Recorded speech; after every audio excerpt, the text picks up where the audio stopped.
After 40 races, it is time for the finals here in the penultimate round of the IAME Euro Series in 2024. This is Pro Kart Raceland Wackersdorf, also known as the karting capital of Europe, that has played host to that third and most important round of the championship. 200 of the world's finest IAME racers joined us here this weekend. That's all been whittled down to just 36 in each category. We do not know who is going to be starting where in these finals in terms of where they will end up at the end of these finals. All the action is going to be taking place at this very circuit here, this hollow ground in Germany, in Bavaria, in the south of the country. Pro Kart Raceland Wackersdorf, an absolutely superb venue that was opened up in 1997. Joseph Smith with the event record 49.641. That was set in a non-qualifying practice earlier on in the weekend.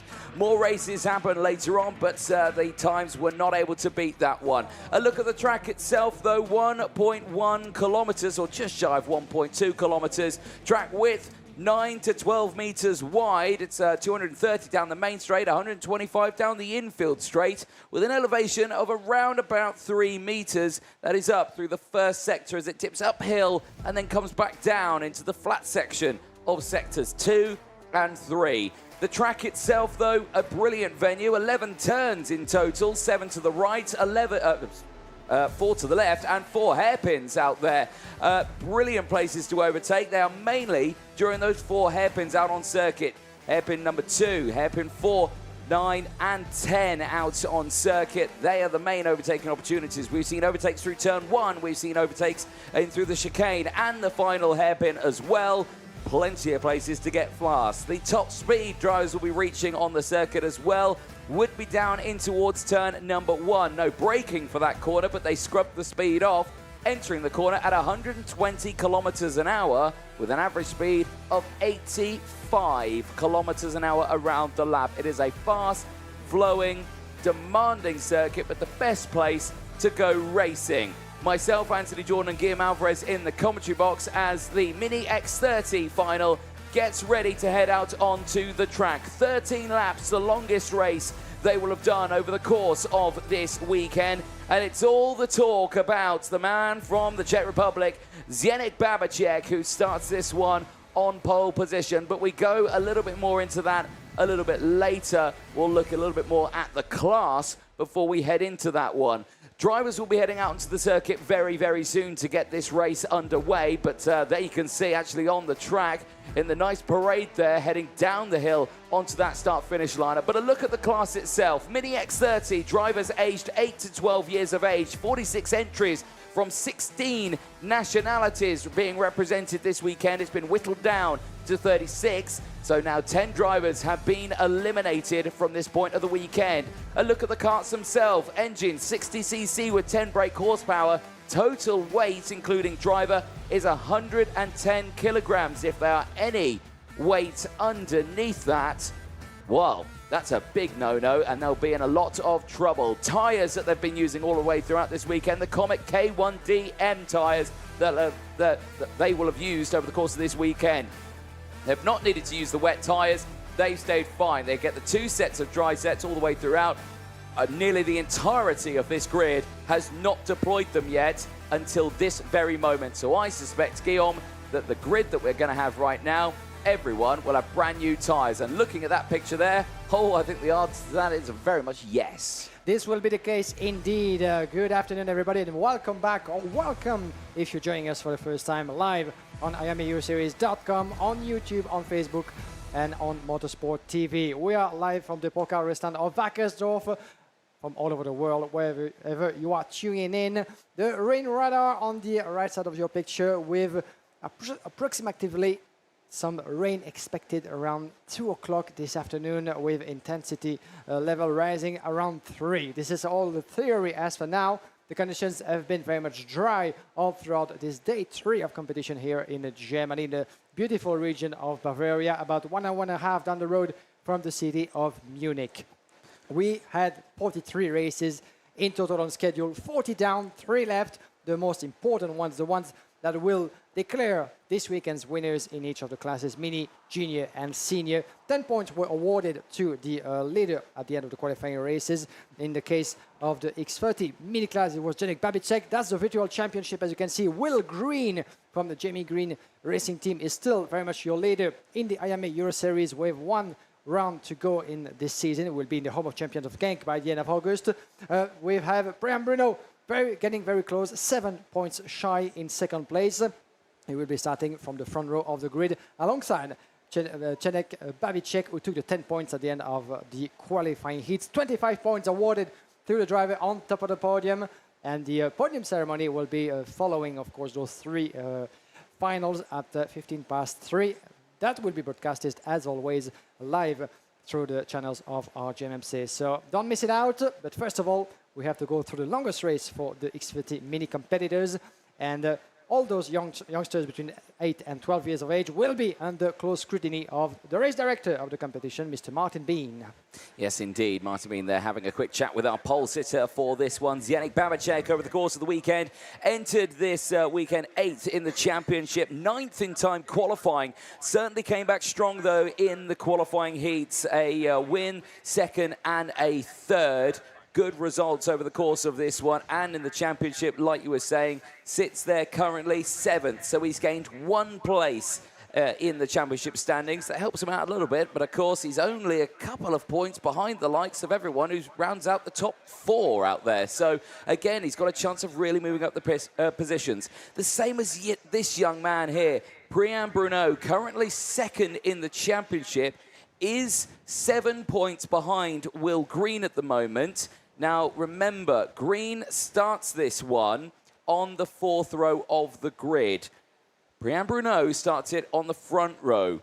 So it's all down, really. Can Brian Bruno hold on to the lead of this one? If he wins and Will Green stays there on the 4th row of the grid, you know, he could lead the championship going into the final round. He could definitely do so. Janek Babicek here on your picture, the young starter from pole position on the inside on the way to turn number 1 and the heavy braking point on turn number 2.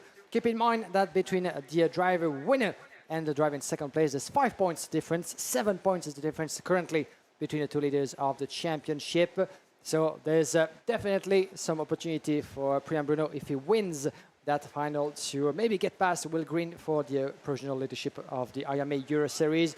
But we'll see what Will Green will be able to do from 4th row on the grid. Here's Brian Bruno from Belgium, the Powerlane colors, driving for the Swiss team of Spirit Racing, a very well-known and appreciated team amongst the ranks of IAME X30 classes for the past few seasons, as Brian Bruno has been having a strong run of performances coming to this moment, with a victory, 3 second place, and a 4th place in the Superheat number 2 that took place earlier this morning. Came close on points to Janek Babicek. He did the job, and he will be starting alongside the Czech Republic driver on the outside of the front row coming to the first turn.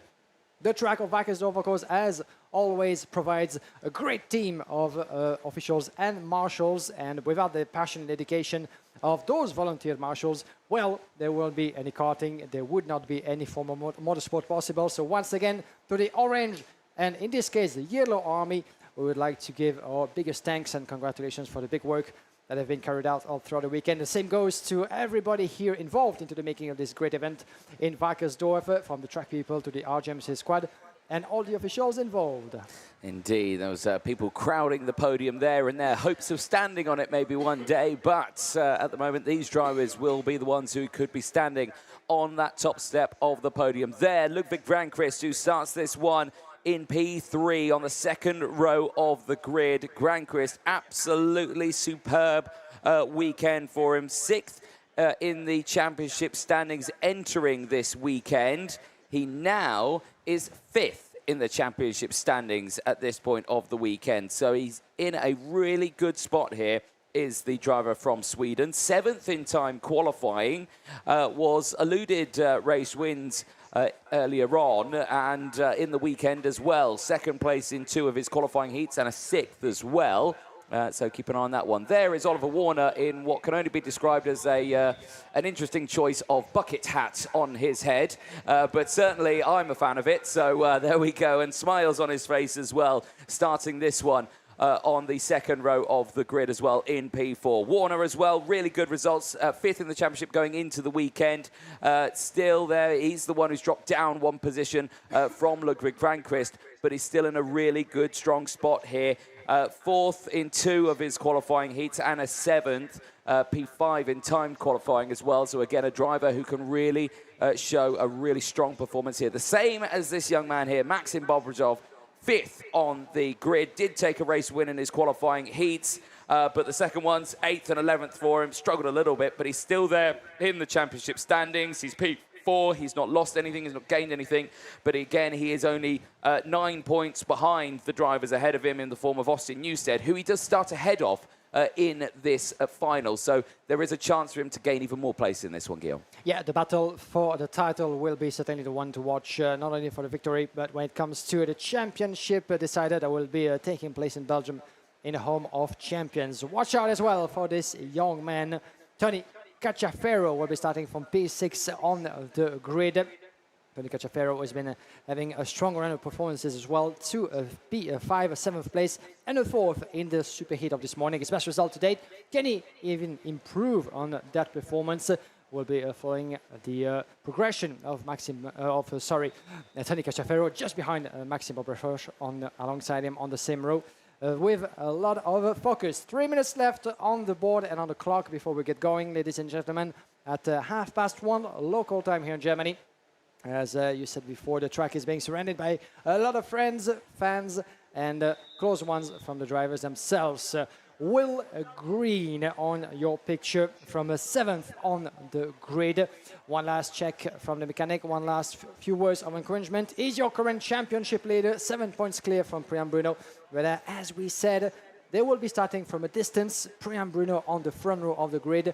Will Green only 7th, but he has the advantage of starting from the inside, coming to the first sector. Will it be an advantage for the Jimmy Green Racing driver? Remains to be seen, but the pace has been strong for him with 2 wins out of 3 qualifying races. 3rd place this morning. He would be leading certainly, looking at this performance, the overall classification coming to this event, if it wasn't for a very first difficult qualifying heat and a DNF that could have put this weekend in a very difficult situation, but he was able to switch the situation around and finds himself ideally placed to give his rivals a hard time just in front of him, as the mechanics and the rest of the crews have now led the drivers in their own bubble of focus and concentration. You can see the timing on the left reducing to 1.5 local time. The drivers, some of them, as you can see, choosing to wait for the very last second to get themselves into the machine. Some of those already sitting, concentrating, trying to forget about anything that's happening around them, trying to find a bit of silence, a bit of peace, certainly, of mind to really get into the mix, get into that situation, and really, certainly, learning about the gravity of the situation. This is a final we're talking about. 46 of competitors to start the weekend. Only 36 left for the mother race of them all.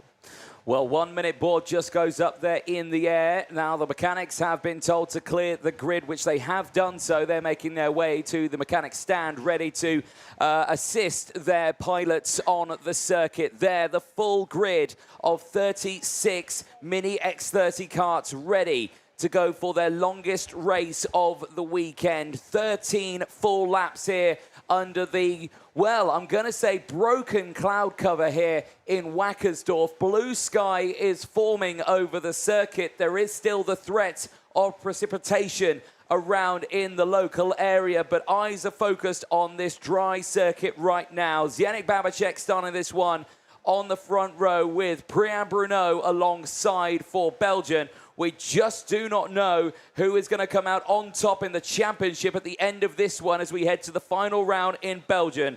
A reminder, as the engines fire up, half the grid has deployed brand new sets of tyres, But let's go through the full starting order. It's Yannick Babacek and Priyan Bruno on row 1 with Ludwig Granqvist and Oliver Warner on row 2. Maxim Bobrozov and Tony Cachefero round out row 3. Championship leader Will Green will start on row 4 with fellow countryman George Clark alongside. Harley Musk and Austin Newstead round out on all British rows 4 and 5. Then it's Sukmani Kira and Navala Morales on row 6. Freddie Wood and Nahil El Gahoudi from Marrakesh Costa, they're from row number 7. Then it's Christian Kobe and Noah Grenier on row 8. Bruno Greeling and Colby Patterson round out row number 9 with Harry Williams and Jarlis Sayer on row 10, the top 20. Mathis Rogeau, the pole sitter from time qualifying, starts this one in 21st place. We'll have Antoine Vinet alongside. It's Julien Cotelet and Nick Reed on row number 12.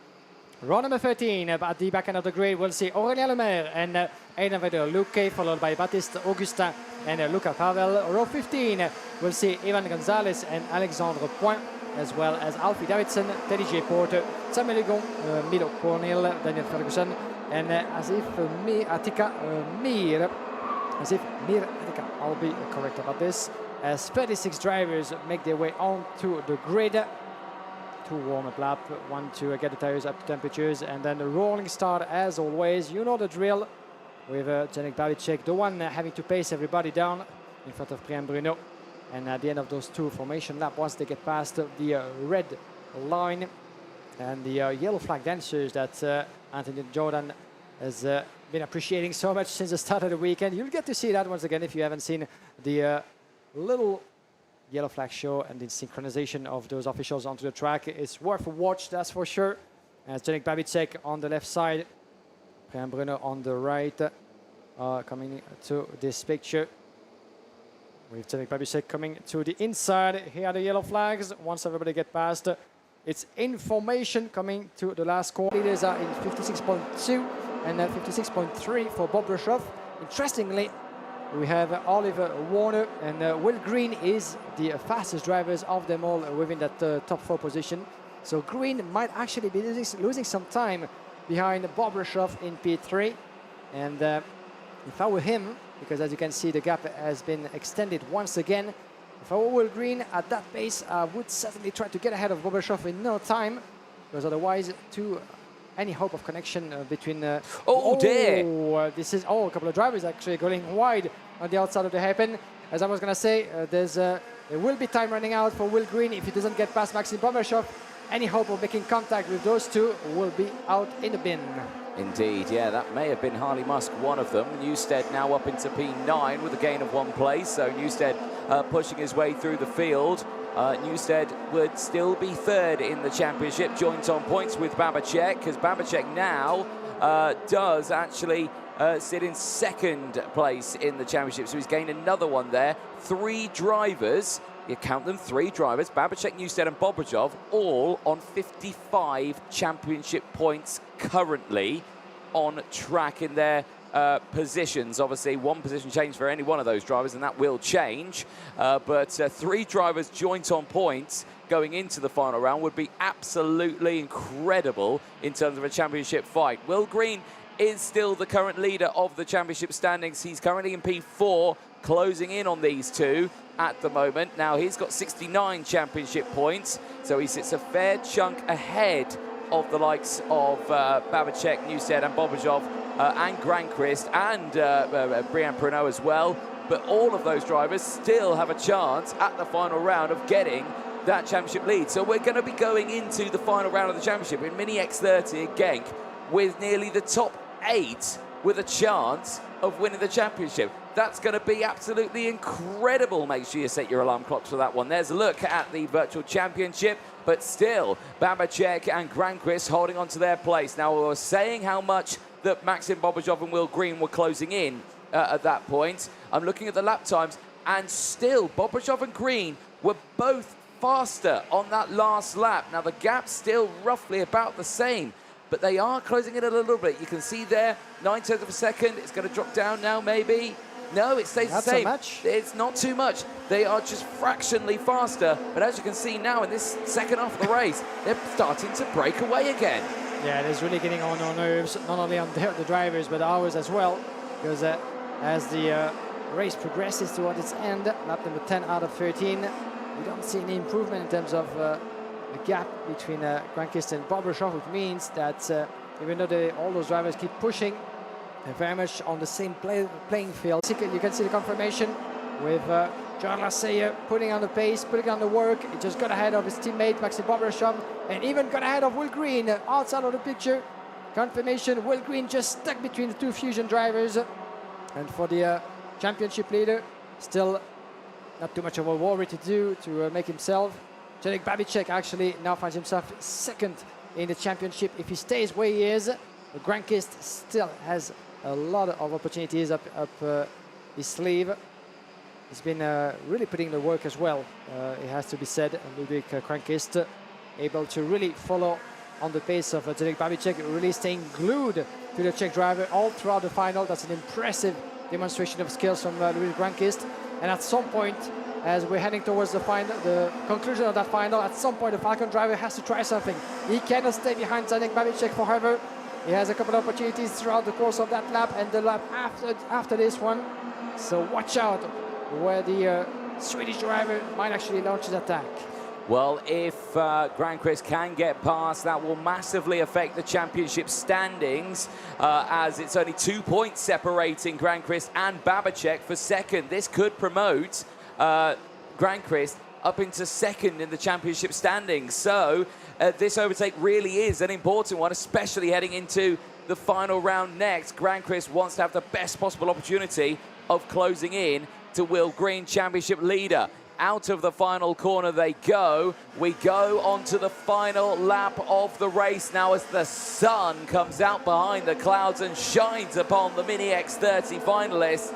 Are we going to see a defensive line from Babicek here? I would be surprised if we didn't. Granqvist checks over the shoulder, can see that it's clear. He doesn't have to worry, but he doesn't attack in towards turn 3. He's going to think about going someplace else. Through turns number 5 and 6 they go, into the chicane of 7 and 8. Is he going to line something up in towards turn 9? He's close enough for it. Babicek checks over the shoulder, but Babicek doesn't go defensive. And Granqvist stays there. They go line astern, they check over the shoulder. Granqvist is telling him to go, but Granqvist, you get past. You're second in the championship.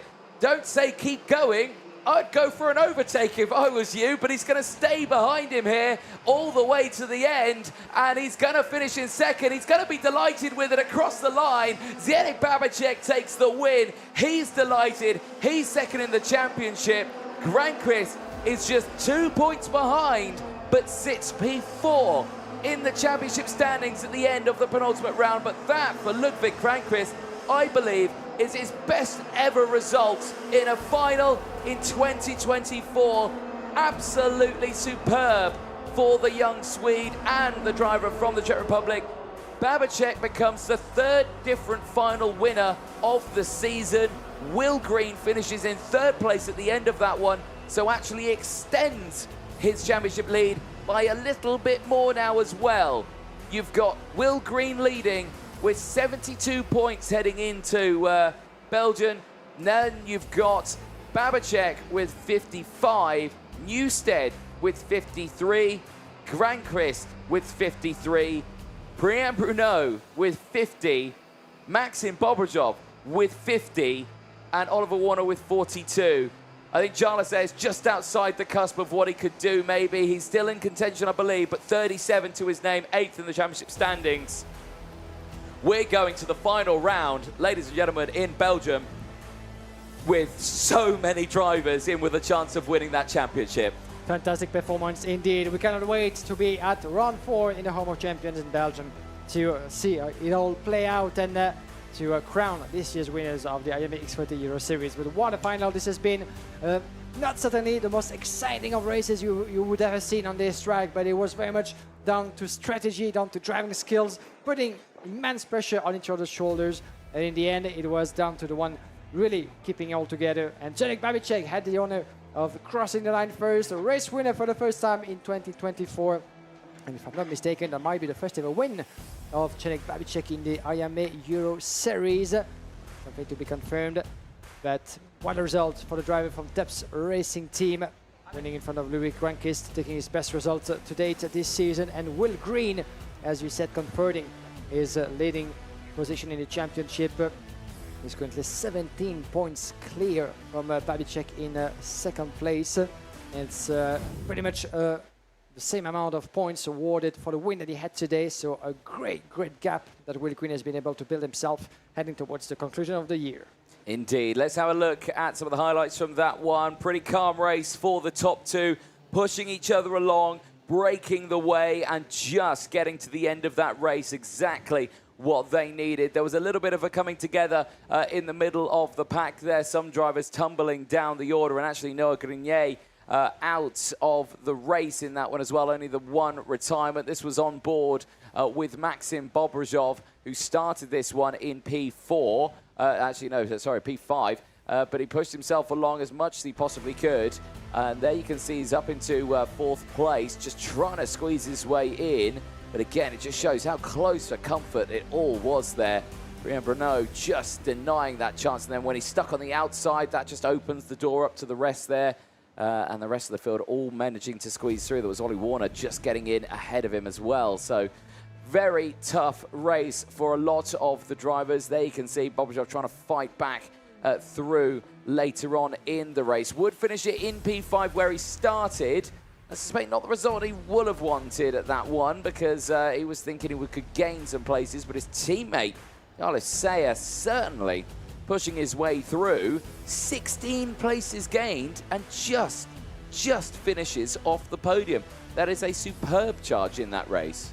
A superb charge it was indeed, as some of the Fusion drivers have been fighting their way through with glory, certainly, finishing in the P4 and 5th. 16 places gained for Charles Lassalle is certainly one of the recoveries of the weekend, especially happening in the final, which is the most difficult of all races.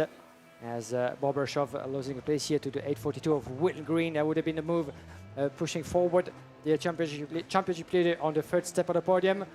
And in the lead, well, those two have been running together for the entirety of the race without overtaking each other. That was part of a strategy, certainly, for Louis Grandkist being happy about second place, and Jacek Babicek celebrating what is, I think, his first ever win at this level. Exactly. You know, I at the end of that one was saying, go for the overtake, go for the overtake. But that's me wanting, you know, we want a close finish. But for both of them, they're absolutely perfect. That's what they needed. You know, that's their best results of the season. First win for Babicek, best result there for Grandkist as well. That would be a fantastic podium for him to enjoy a bit later on. But certainly for both of those drivers, a brilliant end, and Will Green as well, just finishing that one on the podium as well. Junior X30 final is coming up next, and again, this is going to be an exciting one. We just don't know, again, between these drivers who could be on top. But a look at the category. Drivers aged 12 to 14 years of age, entries 49 entries from 14 different nationalities from around the world.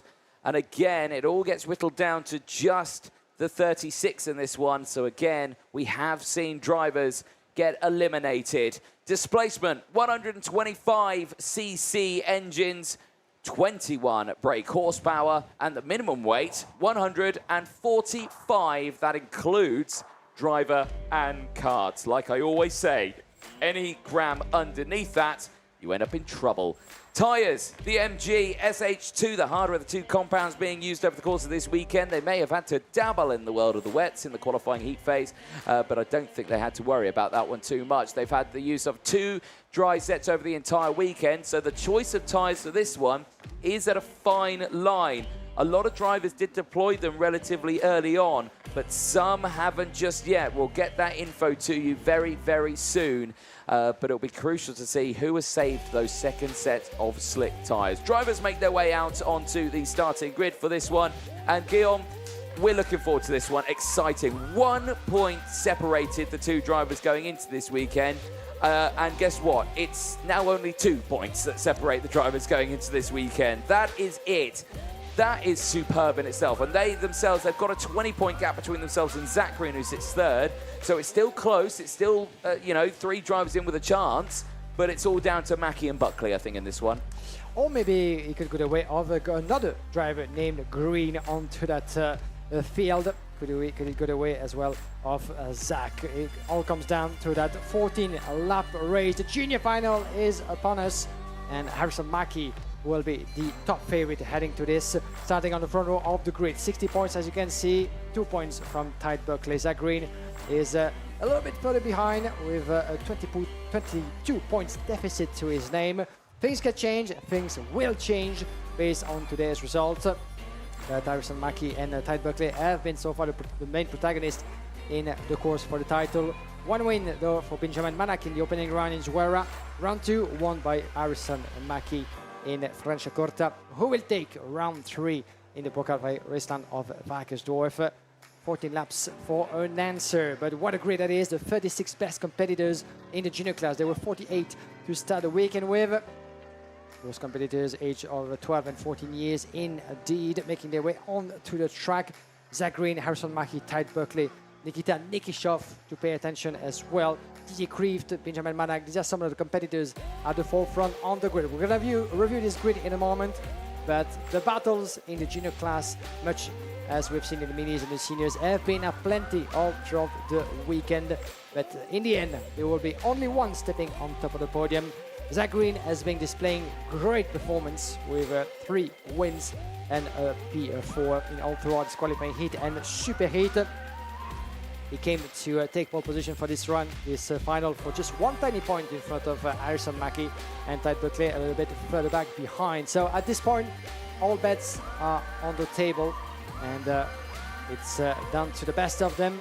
The sun is back with us, as you can see. The paddock is also buzzing with action. A lot of people present this weekend with us. And if you happen to find yourself in the region and want to have a closer look at what's best in car racing in Europe, well, why don't you pay us a visit? And we'll be happy to provide you with a lot of action. 2 races left on the schedule. This one for the juniors and then the senior category coming up after. And the podium ceremony, don't forget, 15 past 3. Excitement is once again very much in the air. Hopefully not too much rain, even though we might have seen some drops announced around 2 o'clock. It is, 5 minutes to 2 o'clock local time. We're getting there. So far, so good. Still very cloudy, but warm.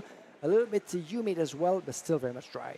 Yep, certainly so. Well, there on your screen is Zach Green, 3rd in the championship, but did take a nice chunk of 10 championship points to his name, and starting on pole position for this one, has got the close company of the championship leader, Harrison Mackie, starting alongside. He's also got the close company of Tide Buckley starting right behind him. Now, Zach, I would be, if I was you personally, and this is me saying this, I would be terrified because you've got all 3 of you right there in the championship standings so close to each other.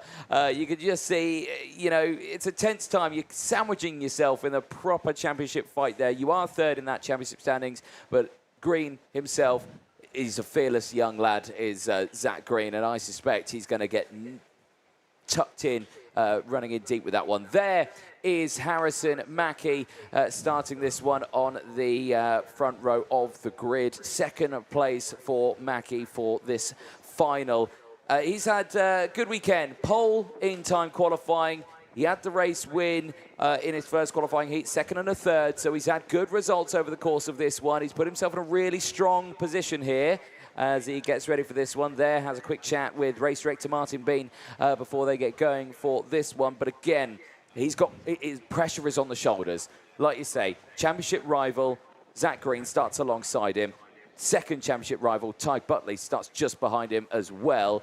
Then you have the likes of Nikita Nikishov, who has been really, really quick in this category this weekend, but doesn't sit anywhere within the top 8 of the championship standings. He's a little further down in the order, so I don't think he's a contender for the championship going into the final round in a few weeks' time. But certainly, he could play a pivotal role in affecting what happens to the top 3 there. The same from Didier Kreeft, who starts on the 3rd row of the grid, who has been absolutely on it with his performances, hasn't he?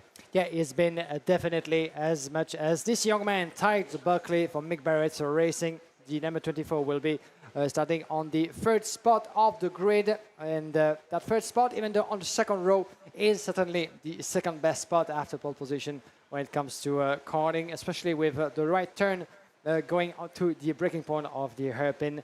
Ideal position for Tide Berkeley to maybe take advantage of the slipstream and the trail of Zach Green and maybe surprise him at the breaking point. Remains to be seen, but Tide Berkeley, fifth best time in qualifying, a second as well, and a fourth and a third, and a victory into the qualifying races.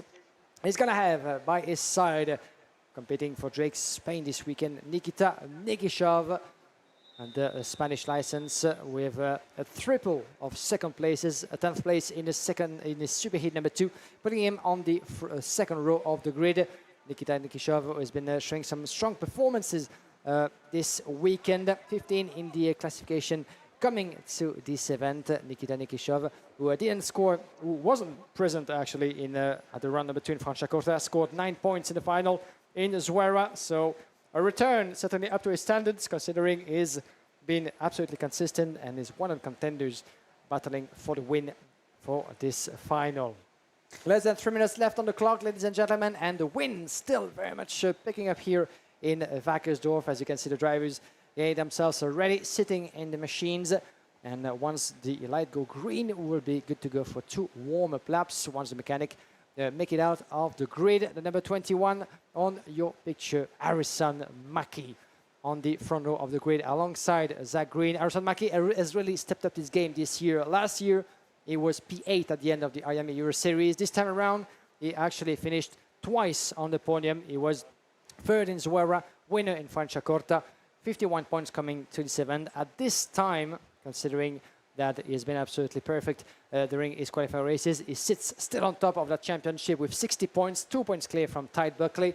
So now it's still very much a battle between the two for this year's crown. Here's the virtual championship. 25 points will be awarded to the winner, 20 to the driver in second, and 16 to the driver on the third step of the podium, and so on and so on. Harrison Mackie, Tide Berkeley, as well as Zach Green. 3 drivers, 1 only step, top step of the podium, 1 victory to be grabbed here in Wackersdorf. Make your bet, get your seat. Don't forget the popcorn and a little bit of a refreshment as well, because we are in for a great show. Another one after the minis and the juniors and the seniors after this one again. Certainly so. Well, engines will be firing up very, very soon. A really tense time now for Junior X30 as they are lined up, ready to go. A fantastic shot there, a field of 36. And there you can see, well, there's Simon Parker currently standing on the second place spot at the podium. I don't think he's ever stood on a second place podium before, but now he has the chance to do so right there on his screen, watching the racing alongside him. There, though, the grid ready to get going. Tense moment, like we were saying, for the top 2 rows here, because 3 of the championship contenders sit there in the top 3 spots of this grid. Ladies and gentlemen at home, I would buckle in, get ready, get the Schweppes at the ready, and watch what is set to be an absolutely amazing 14-lap final here. Zach Green and Harrison Mackie, Tyke Butley and Nikita Nikishov with Didier Kreeft and Benjamin Magnac start this one on the 3rd row of the grid. Toby Gale and Angelina Simmons go from row 4 ahead of Elvis Karakalskis and Konstantin Titze from row number 5. Federico Swadelati and Aston Sharp round out row 6 ahead of Jorn Helder and Senna Munier on row 7. It's Quintin van der Wellen and Jakob Bachler on row 8 with Moritz Moore and Louis Brasway on row number 9. Row number 10, Stig de Radermacher and Felipe Reis, followed by Archie Lowen and David Minchuna, row 11. Then we have Arthur de Donker and Riley Cranham. Row 13, Matteo Melis and Emilio Byrne, followed by Evan Purcell and Milas Malik. Row 15, Rock Pinera, as well as Nat Johnstone, Ben Gertz and Alex Pinera on row 16, followed by Katrina Hay and Jay Yarochen, following at the back end of the grid by Carolina Redondo de Blas, as well as Matteo Berruccio. 36 competitors onto the track, getting into the warm-up laps under the eyes of our race control personnel, with in the middle Joanna Falcao, surrounded by Sara Blanco and Mikel Redin. These three pair of eyes watching closely anything that's happening on the track with the help of up to 40 different cameras. These are our officials reporting to the other officials making decisions about anything happening on track between the drivers themselves with the help of the marshals. So there's a lot of people, a lot of pair of eyes making sure that each of those races is being run according to the book. And we've had our fair share of penalties given out all throughout the course of the qualifying heats. Aston Sharp is on a full set of used tires onto this grid, starting from further back on the grid. Aston Sharp, it will be P12. As for the rest of the competitors, don't forget that the juniors had 2 sets to go from qualifying to that final. Some of them being able to manage those tires better than others.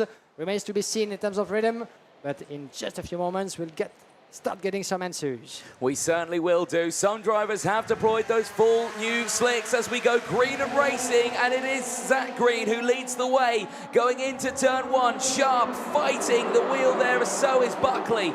Buckley holding on to it as they go 4 wide in towards turn number 2, and there has been some drivers who have been caught out at the exit of turn 1. We'll let you know who they are very, very soon, but the race goes on. Look at the train that's opening up, and it's the 115 of Felipe Rice, unfortunately for Fusion Motorsport, who has had drama in the opening lap. The same for Alex Pineda for the Auto Club RC2 Velez team from Spain, also has had drama on the opening lap. Green leads the way, Mackie on the rear bumper, Nikita Nikishov still there in 3rd place with Ty Buckley in 4th. And the race and the battle are on. Lap 1 completed. Didier Krieft. Yes, indeed. Didier Krieft making his way past. Brilliantly made up to P4 for the Dutchman in front of Ty Buckley. So that's another place. And there's the switch in turn number 1. Beautifully made by Arson Mackie.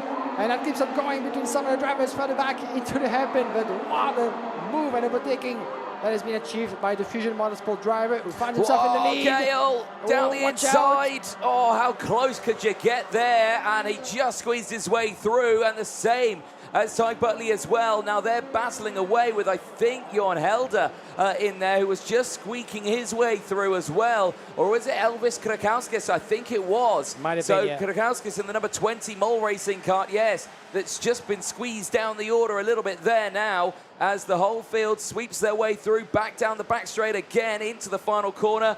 Things have calmed down at the front. They've got themselves sorted out, but all the way in the background there, it's still a 36-car battle all the way to the front. And the gaps are slightly extending themselves. Arson Mackie, Zach Green, 2/10 of a second all the way down. And then Nikita Nikishov, then Didier Krieft in 4th, Toby Gale, Ty Buckley.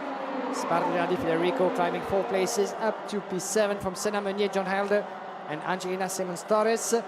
Riley Cranham is on the charge, 12 places gained for him, and the fastest lap for the Fusion driver up to currently P11, as he was 24th on the grid, would you believe, in the course of 1.5 laps. Impressive performance for the British driver, as some others have lost a couple of places in the process. Konstantin Titze has lost 11th place, unfortunately. He's trailing on in the outside of the top 20 at the moment, but we do still have everybody in. 36 drivers on the entry of lap number 4. 14 to go through, as Arson Mackie is extending his lead in the championship if he stays where he is. 68 for Ty Buckley, 85 for Arson Mackie.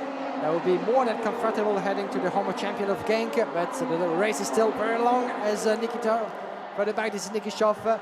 And this is the 62. Yes, Toby Gale, indeed, getting ahead of Nikita Nikishov of P4. Yes, indeed. Now, with that battling happening, Ty Buckley is able to close back in. Now, Buckley's there in P6, second in the championship, trying to push his way through. Now, Green closes up to just 10 points between himself and Ty Buckley with that second place result at the moment.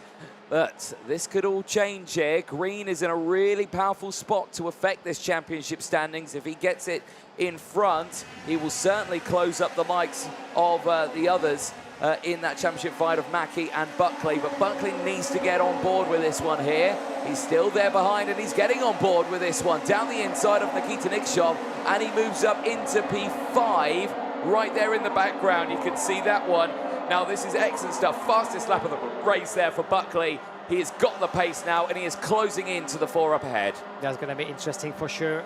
As when it comes to Zach Green, I think another 5 points would do him good. And he's thinking about it, going around the inside and takes the lead back to Arson Mackie.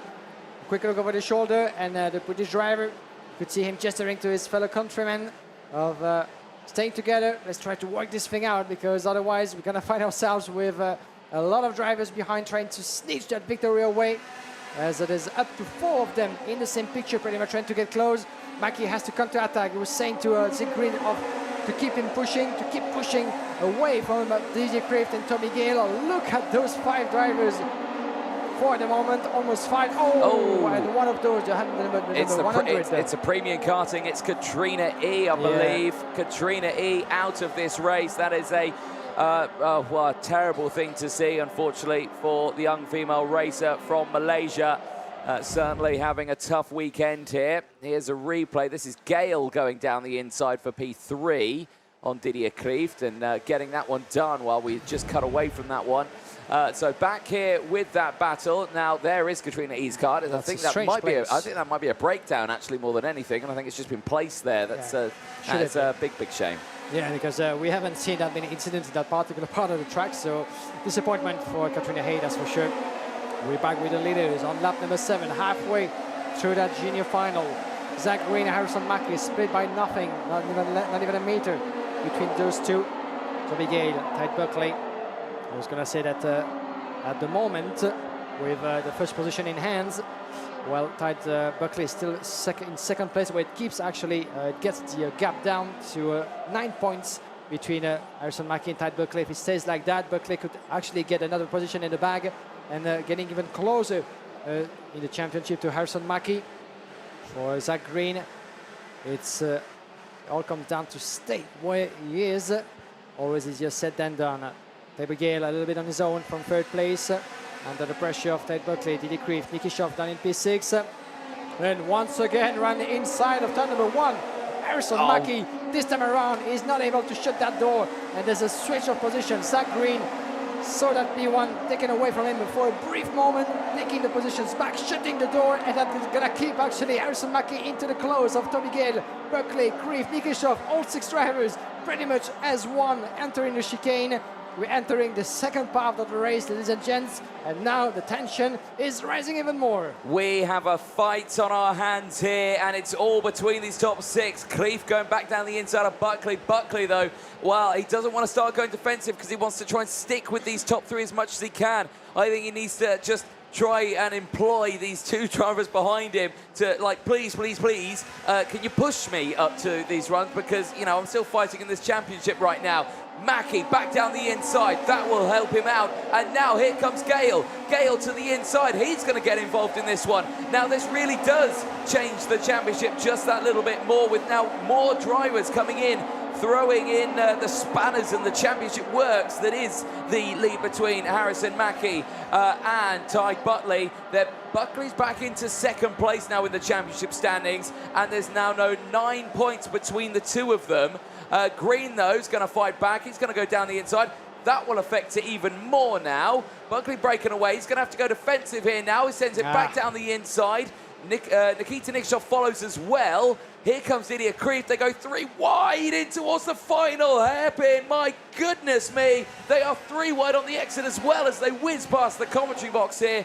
But crucially, Mackie and Gale lead the way now, but Gale's got nothing to lose. Gale's got nothing to lose. He wants first or nothing, because he sits 5th in the championship standings. Yeah, he has too many points adrift from the rest of the field, the rest of the contenders, to play a part in this championship as for now. But as you said, he has nothing to lose, and he's going to go for the win. That's certainly the result he had been expecting. The win is there for the taking. Harrison Mackie won't be an easy one to control. We've seen him on 3 separate occasions making his move stick on the inside of turn number 1. Last time it actually did work out, because Zach Green, we've completely lost pretty much the British driver. It was P5 at some point, just got ahead of Nicky Schoff, and coming back to P4 just before. You can see him now. He's still having a bit of a gap to work out, 0.6 of a second to climb to get close enough from Tide Buckley. Entering turn number 2, different racing lines. We began is trying to shake up a little bit Harrison Mackie, who's going defensive. Entering turn number 4, is shutting that door halfway to that short straight. That could go the way of Tide Buckley, switching the lines, trying to get the best of his opponent coming to the chicane. There's no way you can actually make a move stick in that category into that right and left, into the hairpin. That's another story.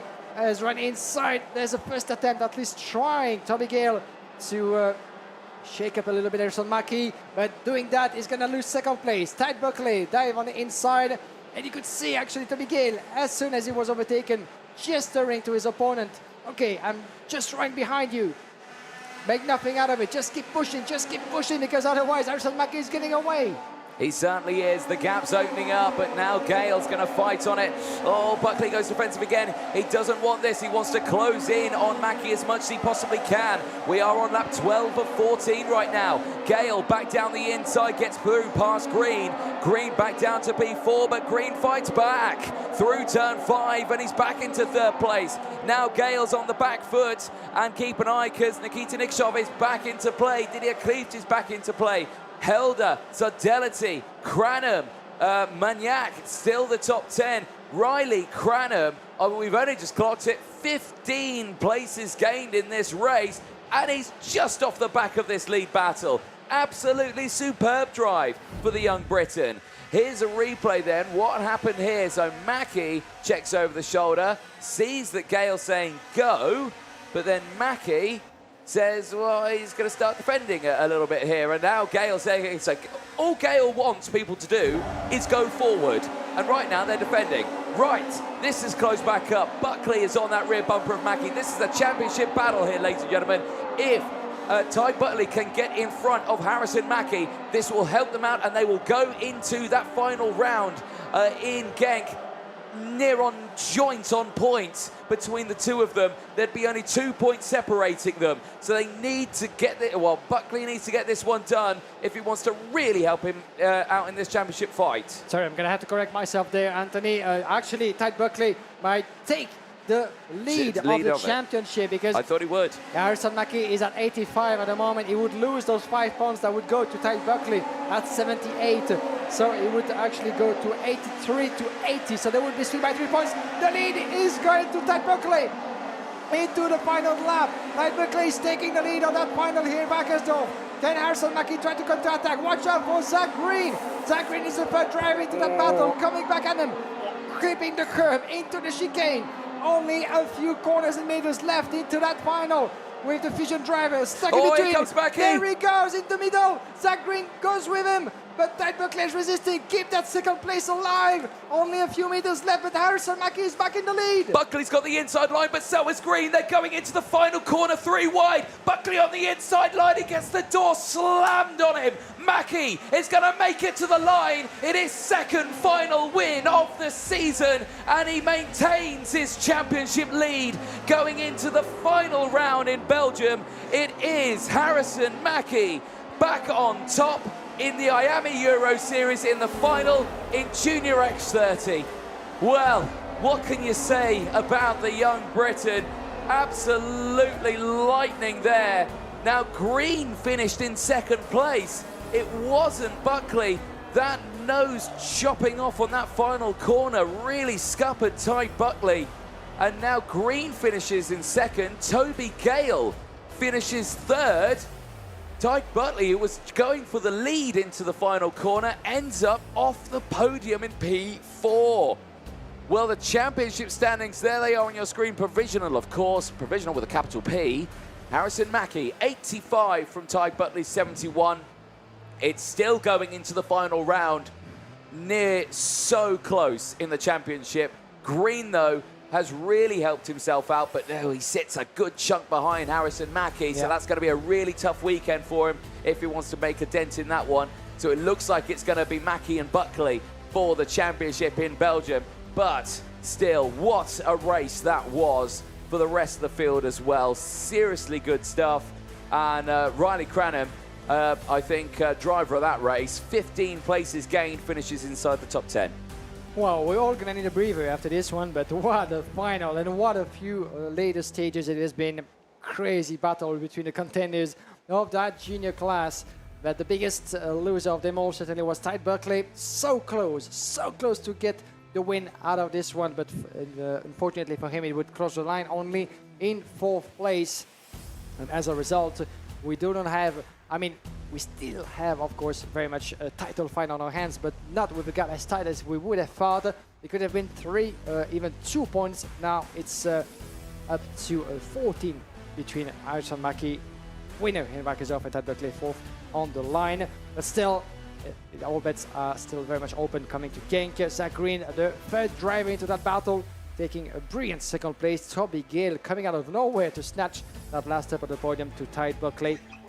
Harrison Mackie can celebrate. You might have heard in the background as he was crossing the line the screams of joy from the Fusion Motorsport crew watching along the race from the facilities on the tower of the track.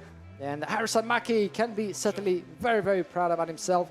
2 pole positions, 2 wins in this year's championship, and he heads down to the home of champions, maybe to become one as the top favorite in the junior class. But heads down as well to all the other competitors in this class, giving us one great show at the end of this 14-lap final, with Didi Krieft taking a P5 from Nikita Nikishov, John Helder, Federico Sbardellati, Riley Graham, the best recoverer of the race, 15 places up into 9, in front Benjamin Manak running up the top 10.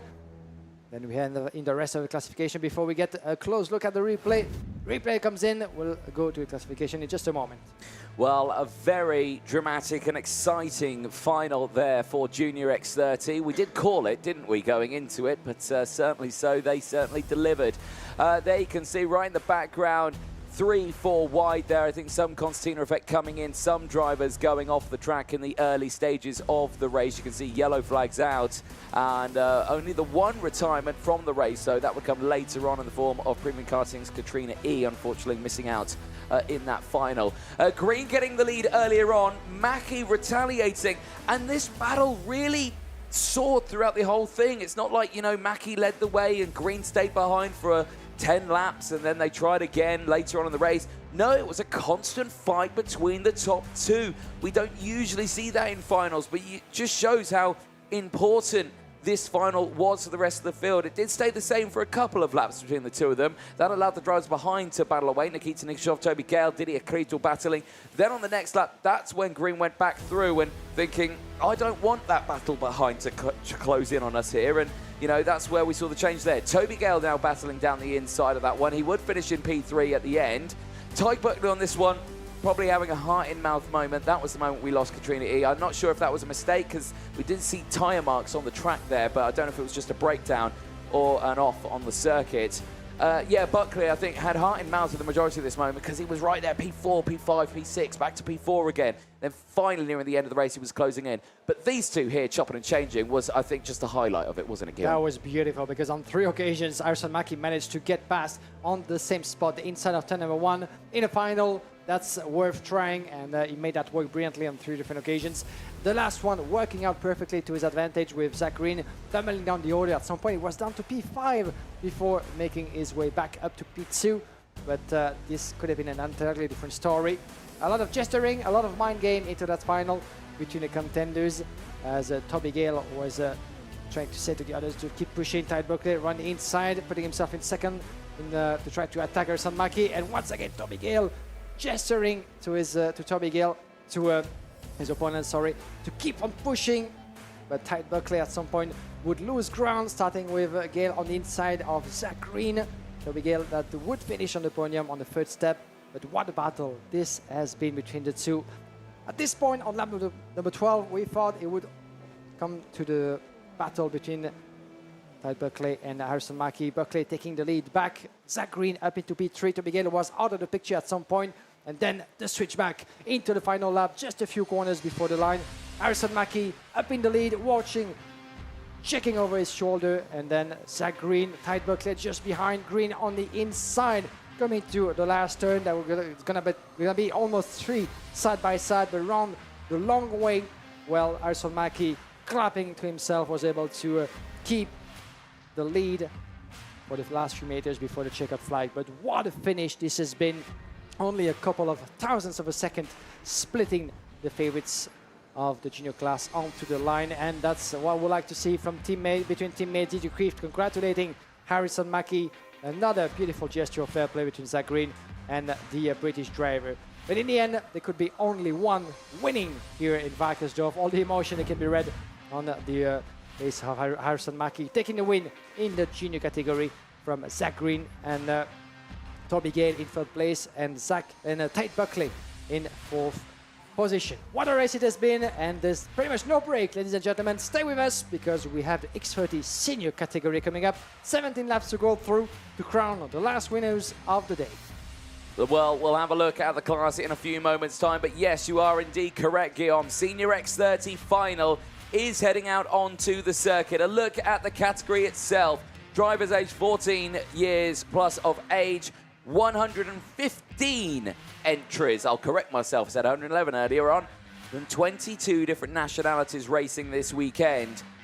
All have been whittled down to just 36. So many drivers being sent home earlier on. Well, not sent home, but probably just out of the weekend, probably here watching on the final. Look at the engines, 125, 30 brake horsepower karts with a minimum weight of 158 kilograms. That is with driver included. Anything under that, you're in trouble. The tyres that they'll be using over the course of this weekend, again, the MG SM2s, the medium tyres, the medium compound, the slightly softer compound of the two. Now, they do get two sets for the entirety of the qualifying heats phase and the super heats phase. They get a new set for the finals. Of course, so many heats over the course of the day. The tyres was just not going to last for the finals, so a new set allocated for the drivers. Two sets of wet tyres to be used over the course of the weekend as well. Now, they have dipped down just that little bit, but they didn't have to use them too much. Now, they deployed one set in one of the qualifying heats earlier on in the weekend, but that was didn't really need to happen because the track dried out in about 1 or 2 laps' time. But the rest of the field never had to use their wet tyres. But in this race here, it all falls down to what the drivers can do in this one. In the championship, it's Danny Caronini that leads it. And if you thought the juniors was close with just 2 points separating the top two, well, think again. Seniors, Marcos Luzio, 1 point separates him. But Luzio this weekend has had a torrid weekend. Now, the biggest question is that did he make it into the final of this race? The answer to that is yes, but he starts it P20 on the grid. That is going to be one heck of a final if he can get that kart to the end. That is the ultimate question, though. It's going to be a long, old race in this one. 17 laps in total. These drivers have got ahead of them going into this one, but it all falls down to it. Like I say, the clouds have cleared, the blue sky is shining. It's looking like an absolutely beautiful day to go racing. But all the drivers here have just got this last race to do. There is Finn McLaughlin. Now, he wasn't part of the parade. He's slowly making his way there. Give us a wave, Finn, if you can hear us. Is he going to give us a wave? Yeah, he can hear us. There we go. Good lad, good lad. He's starting this one on pole position. Now, we will have Vilma Svan alongside. Now, Vilma Svan has been a real dominant force on this one. The driver from Sweden, certainly someone to look out for. Yeah, definitely so, and especially since his first part of the year hasn't been up to his standards, actually, because the first 2 rounds, Zenit Svan has been nowhere near the upper part of the classification, nowhere near fighting for at the front. But this time around, it was only P80 in the championship coming to this round number 3 in Wackersdorf, can you believe? And now he sits on the front row of the grid for the final with a strong string of results into the qualifying races. Smiles on the faces, including Martin Bean, our race director, who is actually welcoming Phil McLaughlin, asking him something like, "Where have you been, my friend? We've been waiting for you now. It's about time to get going again for some racing. Give us a good show." And a last few piece of advice, as Fionn will be sitting as pole sitter of this race. He's the one who having to pace everybody down at the end of the warm-up laps. He knows the drill. He's been in that position before, and he is the top favorite to maybe go snatch a victory this time around. Victory hasn't been in the table of Fionn McLaughlin so far, picking up his best result, a P4 finish in Franciacorta for the last round in Italy.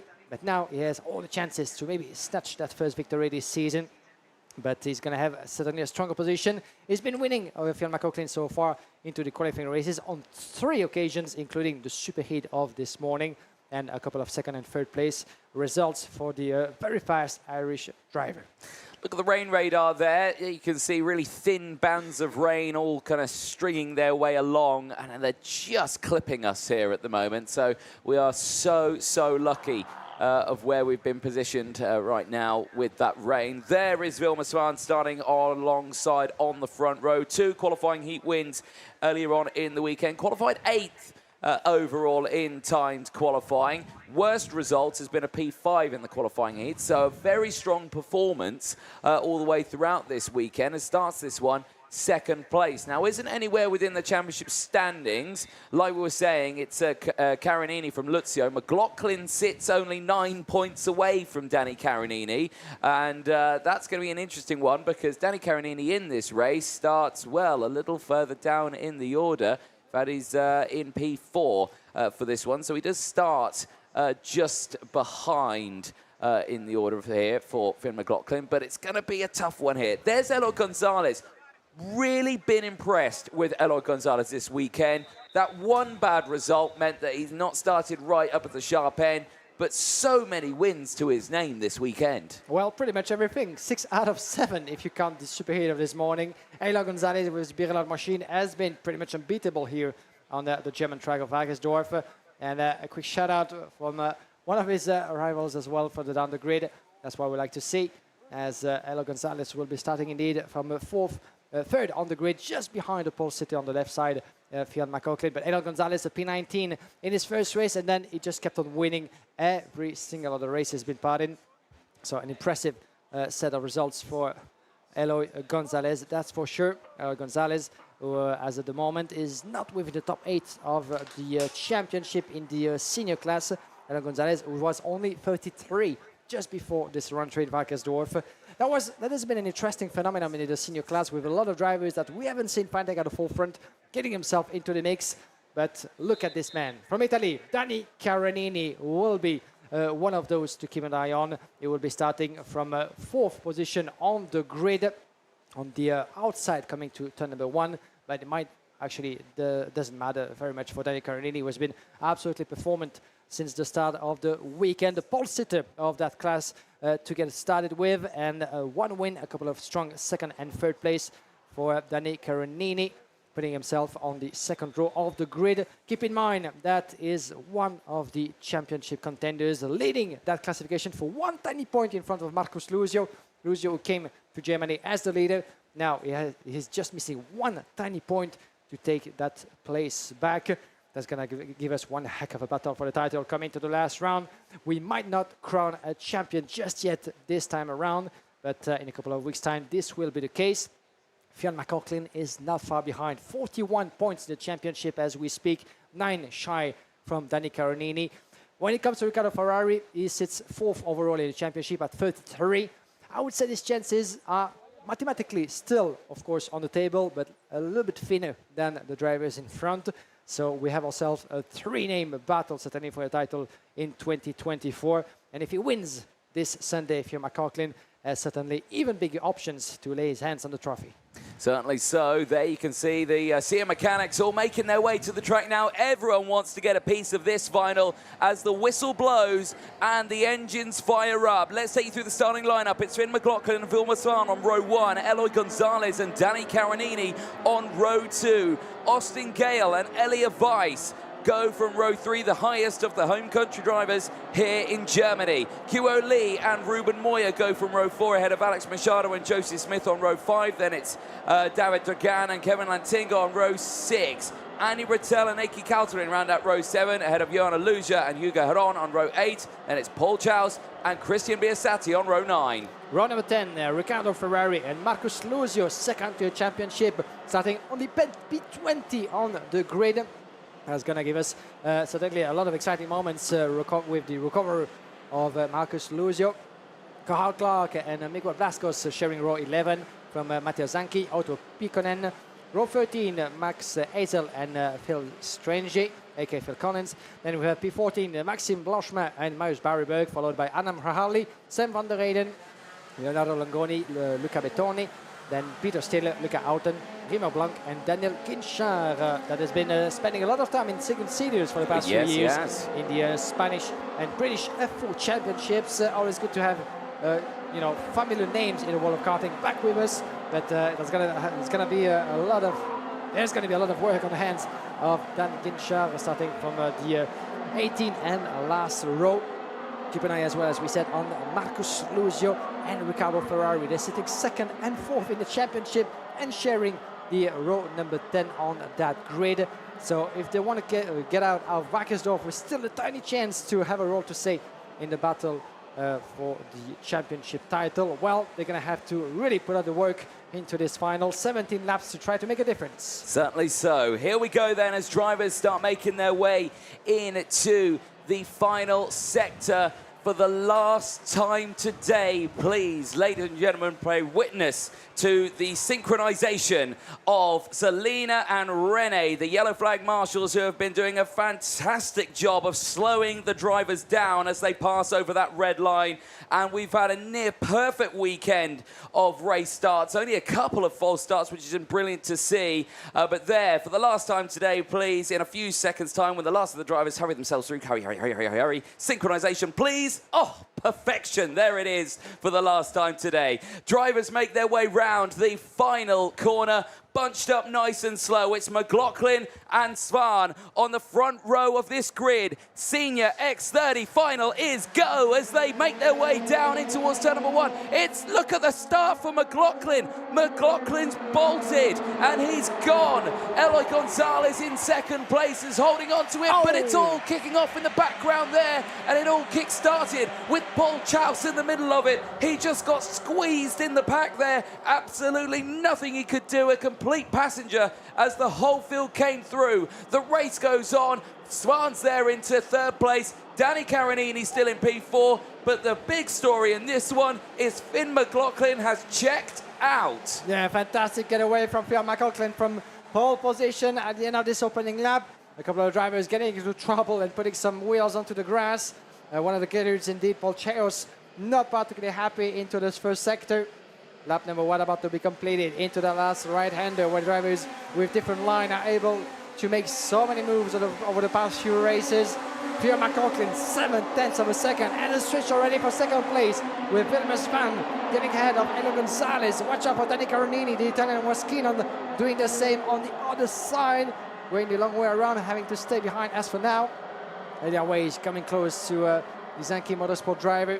Then we have Andrew Gale just further back with Joseph Smith securely. Alex Machado, Ruben Boya. That's for your top 10. Run inside. There goes the second attack from Danny Carinini. And diving through the inside as well goes Elia Weiss. There's 2 places lost for Eloy Gonzalez, I'm afraid. Carinini and Weiss up in 3rd and 4th. Eloy Gonzalez down in P5. Watch out as well for Austin Gale, the progression from the drive for the back at the wheel of the CRG machine, whose coach is the former team manager of CRG, Andrew Televisco. As another switch of position, run inside, beautifully made. Ella Weiss up into P3 from Danny Carinini. Ella Gonzalez wanted to try to do the same, side by side. That was a close call. As Danny Carinini squeezed on the inside and the outside again, side by side. Ella Gonzalez holds on to the line and gets ahead. Now Carinini's been swamped by the pack chasing behind. And Gale, Smith, QO, Liam Machado all close in now. They're going to have to really dig deep to try and close back in. Right then, Carinini, who slots back down into 8th place now, will have to recover back. Here he's on the outside here on the exit of turn number 10. He's going to get squeezed as they go through 11. But again, nice getaway for the front of the field. Right now, McLaughlin leads the way from Wilbur Swan. That gap has come down a little bit here as we watch this battle here. Gale and Joseph Smith. Smith's going to look to the inside, but go on board with Austin Gale from Thailand. Brilliant on-board view here. And I've got to say, when we say from Thailand, it's not just that's the country he's representing because that's where he was born. No, he lives in Thailand with his brother, Toby, and family. Of course, they travel all the way from Thailand for nearly every race weekend they do, and I've got to say that sounds absolutely knackering to go from an international flight all the way over here. But certainly really strong performance over this weekend, running on that CRG chassis, looking very quick. But again, down the inside, Gale's going to lose out to Machado, but not for much longer because he's back down the inside through turn 11, but can't get the move completed. Now, championship standings, there they are on your screen. Finn McLaughlin now leads that one ahead of Danny Carinini and Marcus Luzio. But again, only a handful of points separate them, and every position that Danny Carinini can retake from where he currently is right there in P8, he will slowly close that gap back up to Finn McLaughlin. Now, Carinini is there. The pace has been good. He was absolutely outright in pole, but the race pace has been struggling with. The outright lap pace, yes, good. Here comes Carinini down the inside of Gale, and that was a forceful move, but he gets run wide. A little bit of contact there, and there's a little bit more as Lee goes back down the inside, and there's even more. Amazingly, Carinini holds on to it, but he loses so much time, and so does Gale. Yeah, I think there might have been indeed Lee involved in that one. We're going to have to see that again, certainly. But double contact and the race of Danny Carinini putting into jeopardy pretty much as he lost momentum to the drivers in front. As on the inside, beautifully made by the 2:19 of Marcus Luzio or Ruben Moya. I was going to pick up on the pace of Marcus Luzio because he's just put up the fastest lap in the race, now going the way of Elia Weiss. As Christian Biazardi is picking up a warning flag in the meantime at Marcus Luzio. Let's see that again, shall we? From the onboard, just behind Danny Carinini, yes indeed, Elia Weiss, and the contact of Ruben Moya actually forcing his way through and pushing actually Toby Gale further back. Austin Gale, my apologies. Toby being his younger brother that we've seen just behind. So Austin Gale dropping a bit of momentum. Here's the contact with Carinini being sent into a slide. Wow, what a picture that is. And it just went away further back of the 254 of Kaole actually getting onto the rear bumper of Danny Carinini. He was able to continue the South Korean driver. Everybody is still unhurt and very much into that race, but Kaole lost momentum down to P10 and P11 for Austin Gale. Yeah, certainly did. He wasn't a happy bunny about it, though. You could see his definite reaction there, and actually Kaole has just picked up a warning flag, I suspect, for that very incident on track. Right, we're on lap number 7 of 17. 10 laps to go for the race. McLaughlin leads ahead of Elia Weiss now in second place. So Weiss has closed in after gaining 4 places and now actually steps up to 8th in the championship standings. That's how close it's been in the standings. So many drivers have been able to eke their way up into the top 10. It's been that competitive between the field. But he's got a long way to go if he wants to catch up to McLaughlin in the points and a little bit on track as well. But crucially, that gap is coming down. 0.5 of a second. Elia Weiss, who has been absolutely rapid this weekend, I won't lie, did only take 1 qualifying heat win, but has been always within inside the top 5 in the qualifying heats phase, has been a threat to the field and is being more so here now to McLaughlin. This could help out Danny Carinini, who is still in P8 and is still second in the championship, but down by a few points now. This could really change things up. Replay here, retirement from the race, and clearly a very unhappy, I think that's Sam van der Heijden. Yeah, it was.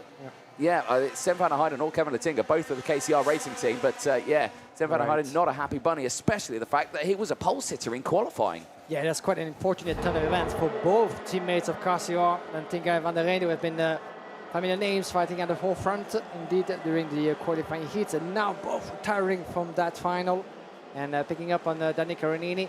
Marcus Luzio actually at some point had gone past Danny Carinini for P8, and now he just lost 2 places, not only to Carinini. Oh dear, what's going on? Is he collected another driver there? I think so, Gale, I think he has. Now, who was that with? Who was he next to? He was next to Marcus Luzio, and he was next to Riccardo Ferrari. Riccardo Ferrari was 3rd in the championship going into today and championship leader, and he hits his head. It's like, no, not good. But who was it with? Who's tumbling down the order? Yeah, incredible to pick up right at that moment on the onboard. As he's still under pressure. Yes, this is actually David Dragan making his way past. I think that may have been Riccardo Ferrari. I think it was Riccardo Ferrari that he was involved with, because he has tumbled down the order a little bit at the end of that one. In fact, I don't even know where he is in the order now. Riccardo Ferrari at the back. Oh, no, he's in 11th place. He's ahead of them. So I think that was actually with Marcus Luzio, current championship, or was championship leader going into this final. And as a result, yeah, we just saw briefly David Dragan getting ahead of Austin Gale for P14. A bit of drama in the middle of the pack. Let's see that again as Andy Rattel just in front, going around the inside. So Rattel gets the move done on Marcus Luzio, and a clip of the curb, and the front wheel just interlocks with the rear wheel there and runs over it. And it was with Marcus Luzio, and that is not at all how you want to be running in this final, and a big scary moment there for both drivers. And Luzio actually had been working his way through up to P8 at some point and falls back to where it started, P20 I'm afraid, for the former, P21 even though now for the former leader of the championship. That's going to cost him dearly, certainly, I'm afraid, as Marcus Luzio has not been fortunate all throughout the course of that weekend here. And you can see McLaughlin 66 points, 8 points clear from Danny Caronini. Marcus Luzio falling down, is missing 17 points now. 3 tenths now separate McLaughlin and Elia Weiss. The battle for the race lead is upon us here. Now McLaughlin's in a good spot here.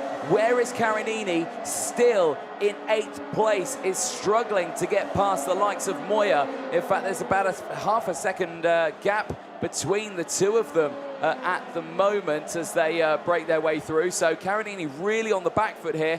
Elia Weiss could really help out that championship fight, but McLaughlin is in control of this one right now. McLaughlin, with just a handful of laps left of this race, could go to Belgium, leading the championship by just under 10 points from the rest. I think 8 points will separate the top two going into that one, but it is still going to be one heck of a final round of the championship if the order finished like this, but it might be even closer in that gap if Elia Weiss can get past.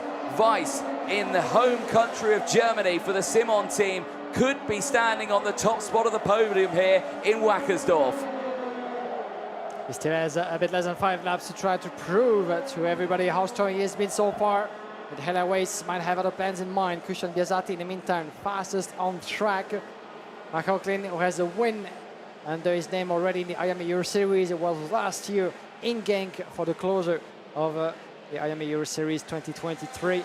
Can he make it a second victory and maybe finish the championship on a high in a couple of weeks' time by the end of August in Belgium? That's another story. He's going to have to resist until the end. Elia Weiss could pick up his first ever win in this competition. Just need to hold on to that place, keep pressuring the Irish driver of VDK Racing. It's been one of the revelation of the IAME Euro Series on the international level for the past few seasons. Really stepping up his game. Elia Weiss, we haven't seen much of him since the start of the championship. It has to be said, it was only P52 into the classification heading to Wackersdorf, but now the pace has been absolutely impressive for him. As let's have a look at once again here, another replay from Austin Gale. Austin Gale making his big run inside of another driver in turn number 9. He's currently sitting, Austin Gale, in front of Matteo Zanchi in P13. We'll need to watch that back into the replays. In the meantime, less than 3/10 of a second as the checker flag is getting near. Luca Auton picking up a fantastic recovery of 19 places from 34 to P15 for Luca Auton, the 324. Fantastic performance for one of the drivers of the GM Motorsport team, as Vilmos Van still very much in P3 in front of Elo Gonzalez, Travis Smith Machado, Moya, Caronini, Rattel and Riccardo Ferrari, your top 10, but all eyes on those two, and a slightly bigger gap of 4 tenths now. Not quite big enough, that's for sure, for Fionn McLaughlin to feel entirely comfortable, as Riccardo Ferrari has now jumped past Ruben Moya in the championship, 4th and 5th respectively, as we have good recoveries as well for the back into the classification for Luca Bettoni. 11 places gained up to 21, 12 places gained for Dan Guinchard, who was dead last onto the grid and now finds himself in 24th position. And we do still have pretty much everybody on board. Sam van der Reyden, Kevin Ntinga, Leonardo Longoni had to step down, unfortunately, from this final, whose distance is about to be completed. Certainly is. Debris getting kicked up into the air there from karts. A lot of marbles around the circuit here at the Wackersdorf circuit. It's a lovely track surface that they have to race on here as we go on to the final lap of this race. Now, McLaughlin leads the way, but the gap once again has closed back down to 0.2 of a second. Who has left enough in reserve for this final lap? Can Elia Weiss go for it? The answer to that is yes! Down the inside through turn 3. The German driver on home soil leads the way here in Wackersdorf in the final on the last lap. McLaughlin, who was championship leader, will still be championship leader if this race finishes in P2. But Elia Weiss, who has yet to score a single championship point, didn't even make the final in Franciacorta. But McLaughlin tries his best, but it will not be enough. He's going to go for it again into the final corner. McLaughlin, it's McLaughlin across the line. He will win in Germany. He denies Elia Weiss a win in home soil. But McLaughlin from Ireland will be your final winner and your championship leader, heading to Belgium for round 4 and the final round, leading by 8 championship points from the rest of the field. Well, my goodness, wow. Finn McLaughlin, what a last corner lunge that was. That certainly it will be one of the moves, not only of the weekend, but one of the moves of the year in the IAME 30 Euro Series. And what a relief that must be for Phil McLaughlin, picking up his second ever win at this level after Genk in 2023, Wackersdorf 2024. But how close was that? 78,000 of a second on the line in just a few minutes before the checkered flag, switching the line into the last turn. We thought for a moment, as he was trying to get himself aligned with Elia Weiss, that he was going to be too short on the entry of the corner. No fighting back from Elia Weiss. It was a clean and neat move from Phil McLaughlin, and he was able to see the checkered flag first. But what a fantastic finish through a thriller of a race between the two. But in the end, Phil McLaughlin picking up the win, the 25 points and 8 units from Danny Caronini heading to Genk. Elia Weiss, second place. Vilmos Van, one of the top names during this weekend of racing in P3. In front of Helio Gonzalez, Joseph Smith, Alex Machado, Ruben Moya, Danny Caronini, and Riccardo Ferrari. Running up top 10. 11th place for Andy Rattel. 10th place for Andy Rattel, shall I say, from Kiorley, from David Dragan, Austin Gale, Matteo Zanchi, Luca out on P15. A 19th place recovery for the driver from GGM Motorsport. Then we have Juan Aluja, P16, followed by Max Ezel, Adam Harley, Paul Chejos, Enki Calderon, Christian Bazzati, Luca Bettoni, Marcus Luzio, only 23rd on the line, unfortunately, for the former championship leader. From Dan Ginshaw, Nicole Blascos, Hugo Erwin, Marius Barryberg, Carl Clark, Otto Pikkonen, Peter Stiller, Primer Blanc, Phil Strength, and Maxime Blanchement, the last of the drivers to see the flag in the end, as we lost Sam van der Reyden, Kevin Lantinga, and Leonardo Langoni. Well, there is the live pictures. Finn McLaughlin, who says, whew, that was close, as he retires from this race. Absolutely superb. He will head to Belgium with a championship lead and with a Belgian team backing him heading to a Belgian circuit. That couldn't be a better recipe for a championship victory. The lead on this one, look at the start that McLaughlin got. Absolutely broke away from the rest of the field. Eloy Gonzalez got up into second place at the start of that one as well. It was a good start for the whole field. There's a little bit of coming together in the mid-pack earlier on. This was on board with Austin Gale at the start of that one. And again, you can just see the start here. Look at the breakaway that McLaughlin got. And you can see Caronini just trying to close off that door from Gale. Gale had the chance, though. He had the gap down the inside to just keep it wheel to wheel. But it just shows you right there how close these wheels get. That was the sideways moment. The kick of the lock of the rear end there as you go in towards turn 2. It's so dramatic at the start and shows how much of a workout it is for the drivers. Elia Weiss on the opening lap, though, did find a way through. And I really thought Weiss was going to have a chance at that final win. Yeah, certainly it showed his pace and determination until the very last corner in the very last lap. And his race had started quite heavily as well, with Austin Gale being pushed a little bit out of the way by Ruben Moya as the Spaniard was trying to force his way through. It would end up in P7. Austin Gale, unfortunately, seeing the checkered flag down in P13 after running into some trouble with the likes of Marco Lusio and Kyo Lei. We're going to see that in a minute. But at the end of the opening lap, that was a fierce battle as well with some of the Pantano teammates involved in Kyo Lei and some others as well within the mix. As Andy Rattel, the Frenchman, was forcing his way through. It would end up P10. 2010 of Helio Gonzalez in a strong battle with Danny Caronini. Caronini certainly one of the drivers the most disappointed certainly at the end of this race. As soon as lap 3, the door and the floods open pretty much for the Italian, being overtaken left and right and dropping all the way down to P8 in the end. But the pace has been impressive from Danny Caronini and the Zanchi Motorsport team. They have been practicing a lot on this track. Unfortunately, they were not able to translate that into a podium result in the end in the senior category. Caronini being pushed a little bit on the left side after turn number 10, as the 272 of Alex Machado from TP Kart in a solid explanation as well on his way to P6.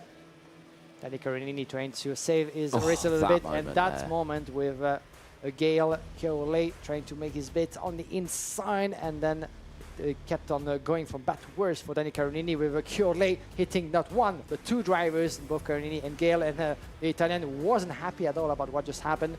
Fortunately, those three were able to keep going into the final.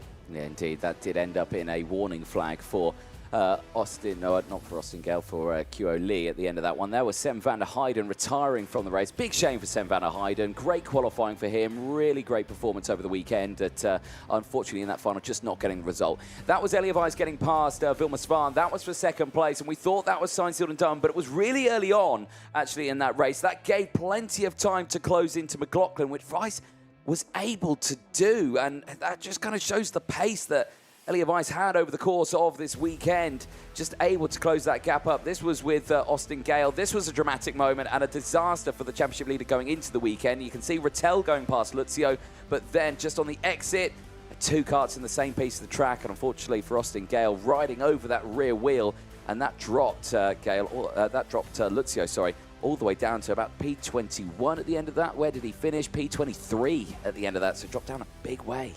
Yeah, definitely a weekend to remember, not to remember for us, that's for sure, in terms of intensity of racing, but to forget for Marcus Lusio, as the Gale was certainly most disappointed as well with what had just happened on track, even though he kept on pushing, trying to fight his way through from the likes of Matteo Zanchi and Luca Auton on the way to P13, as on the inside, that was a decisive move, at least the first one for Elia Gase into the last lap. He thought he had done the hardest part, but Fian McLaughlin was very much on his tail, and into the last corner, a few meters before the checkered flag, he was able to get himself on the inside, keep the momentum going, head down and foot down onto the medal, and then in the end, he was able to celebrate a fantastic win, 78,000 of a second on the line, with Elia Weiss acknowledging his defeat, but being still very much one of the guys to keep an eye on. Hopefully, if he's with us for the closure of this year's series in Genk, he will be one to watch once again, fighting at the forefront, I'm sure. But Fian McLaughlin, after the trouble he went through yesterday, there might have been a lot of pressure on his young shoulders, and will certainly to conclude this weekend on the high, and he's done so with a second victory in his young career in the X30 senior class after last year's in Genk, this season in Wackersdorf, and maybe even more coming to the Home of Champions back in August for the closure of this year's championship. Certainly so. Well, thank you so much to everyone joining us from around the world. Do not go anywhere, though. The podium presentations will be coming up in roughly about 30 minutes' time, so do not go anywhere. Myself, Anthony Jordan, Guillaume Alvarez, it's been a brilliant weekend. We can't say thank you enough to the amazing track staff here at the Wackersdorf circuit. Without their hard work, we couldn't go racing. To all the track marshals, the same with the officials at the circuit as well, the whole team from RGMMC, the camera crews as well out there, and the production crews providing the pictures for your viewing delectation at home. We couldn't say thank you to them enough. Well, like we say, Podium's coming up in around 30 minutes' time. Stay tuned for that one. From us here, though, we will see you in Belgium for round 4 and the finale of the IAME Euro Series in 2024.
It makes life a lot easier out the track, so you don't have to worry about school and on-track performance and grades and all that sort of stuff.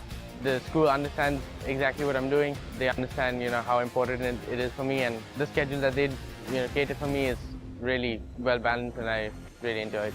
It's a very fine balance between his sporting career and also his studies. He doesn't have to compromise on either. I'm very happy that Minerva has supported us through this journey.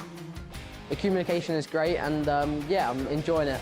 I think MVA would help a lot of other races. A lot of people come into the track and asking about it. What do you do for homeschool? Like, how does it work? And I always say, Minerva, you need to contact them and get going with them, because it's made my life so much easier.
Well, thank you very much, ladies and gentlemen, for your patience. We are now ready to go over the top 3 in all of the 3 categories in mini, junior, and senior for the podium. Please welcome onto the podium for Mini X30, finishing in 3rd place for the Jamie Green Racing Team. It is Will Green.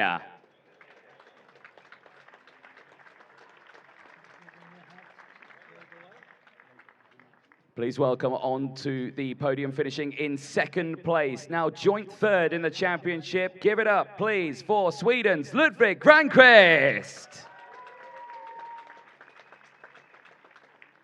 And please welcome onto the podium the winner of the final and 2nd now in the championship, representing the Czech Republic. Give it up for Zdeněk Babacek.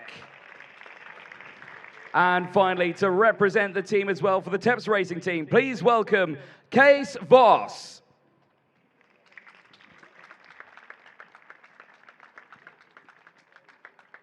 We will now listen to the national anthem of the Czech Republic.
Give it up for your top 3 in the Mini X30 category here at Wackersdorf. We'd now like to welcome onto the podium to present the winner's trophy, Roland Geidel from the RGMMC group, to present the 3rd place trophy to Will Green.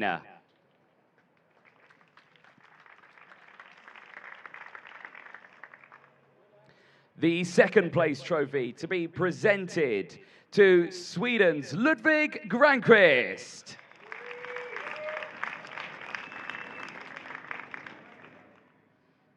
And the winner's trophy to the Czech Republic's Zdeněk Babacek. And of course, the team's trophy being presented to the Teps Racing Team of Kees Vos. Well, brilliant stuff there for the top 3. Nice big smiles. Trophies high up in the air for all the photographers out there. There are many. There's some in front of you. There's some to the right. There's some to the left. So please get those nice big smiles up. And then we'll ask all 3 drivers to jump up on the top spot of the podium as well. So all 3 drivers on the top spot. So everyone jump in there. And Roland, Kees, you can get in there as well if you want to join the drivers right at the front. Nice big smiles as well. One each side of the drivers. Oh, go on, Roland. Get up there. Good lad. Right, perfect stuff then for the top 3. A perfect end to a perfect day. Nice big smiles once again for all of the photographers out there. Like I say, it's a tense time now with Zdeněk Babacek 2nd in the championship, joint 3rd for Ludwig Granqvist, and for Will Green, championship leader, heading into the last round in Belgium. Thank you so much for the top 3. But finally, we'll ask Roland and Kees to maybe jump down, probably drop those trophies, chaps, because now we get ready for the bottles of champagne as we get our drivers on there. So drivers, you stay up there, because we've got those champagne bottles for you, which I'll stress right now. Disclaimer, it's not actually champagne, but it is good for them. But certainly at the end of this weekend, then absolutely fantastic final. Well, they're going for it already. Let it rip, boys. Perfect stuff. Zdeněk's gone out of there. He's got drenched already. A perfect end to a weekend for the drivers as they head towards Belgium in a very close championship fight. Right, Zdeněk, before you absolutely destroy Will Green's shoes there, let's jump in with a quick chat. Zdeněk, brilliant end to your weekend on that one. I think that's your first final win and a third different final winner of the season. You got some nice of that stuff in your eyes there. Perfect. Talk us about that race. That was, I think, a hard-fought one, but a nice, calm one, I think, as well for you. Yeah, it was very, not so intense, but I'm very happy to take the win home, and yeah. Yeah. Championship's very close now. Belgium left to go, round 4. We head to Genk. Are you looking forward to that one? Yeah, of course, we're going to push as hard as we can to get another one and try to get the European Championship. That's what we like to hope for, isn't it? Well, congratulations. Well done once again to your top 3. Give it up, ladies and gentlemen, for your top 3 in Mini X30.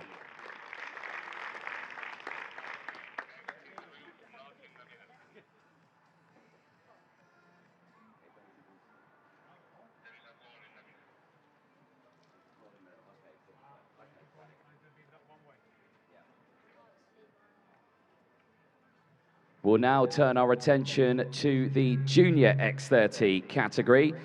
And again, another very close championship fight at the end of that one. But we'll start with 3rd place. Now moving himself up 6th in the championship. Give it up for the BMR Restart team. It's Toby Gale.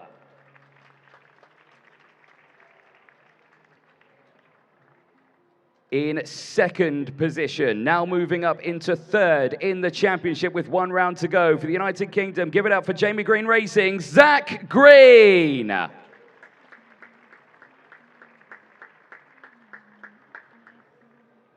And of course, at the end, at a very dramatic final, separated by less than a 1/10 of a second across the line, your current championship leader going into the final round. Give it up for Fusion Motorsports, Harrison Mackie.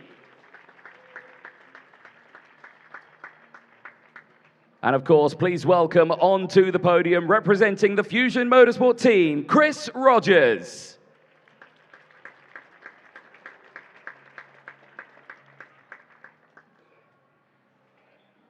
We will now listen to the national anthem of the United Kingdom.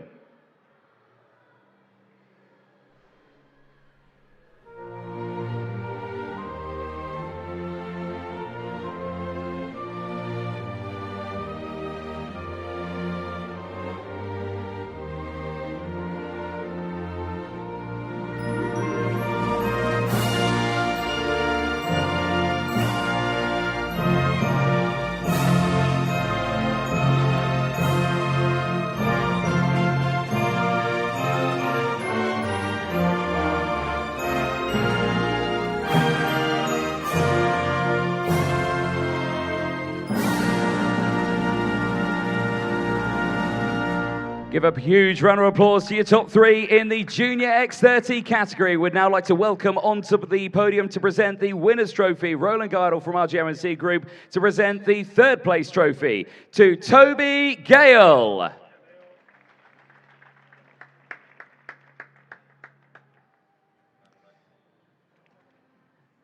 The 2nd place trophy to the United Kingdom's Zach Green.